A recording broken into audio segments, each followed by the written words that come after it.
திருவண்ணாமலை கார்த்திகை தீபம். இது ஆன்மீக ஒளியின் திருநாள். தமிழகத்தின் ஆன்மீக மையங்களில் முக்கியமானது திருவண்ணாமலையாகும். இங்கு நடைபெறும் கார்த்திகை தீப திருவிழா உலக புகழ்பெற்றது. புராண கதைப்படி மகாவிஷ்ணுவும் பிரம்மாவும் சிவனின் அடிமுடியை காண முயன்றபோது சிவபெருமான் அவர்களுக்கு அக்னி பிழம்பாக காட்சி கொடுத்தார். அதனை நினைவு கூறும் நாளாக கார்த்திகை தீப திருவிழா கொண்டாடப்படுகிறது. தீபம் அறிவின் ஒளியையும் அறியாமையின் இருளையும் அகற்றும் சக்தியை குறிக்கிறது.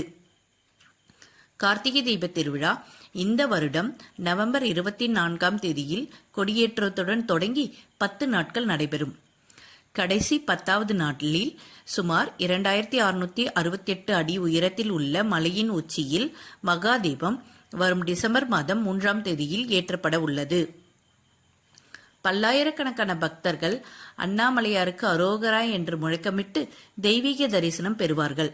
நாமும் அந்த தெய்வீக தரிசனம் பெற்று வாழ்வில் ஞான ஒளியை பெறுவோம். அண்ணாமலையாருக்கு அரோகரா.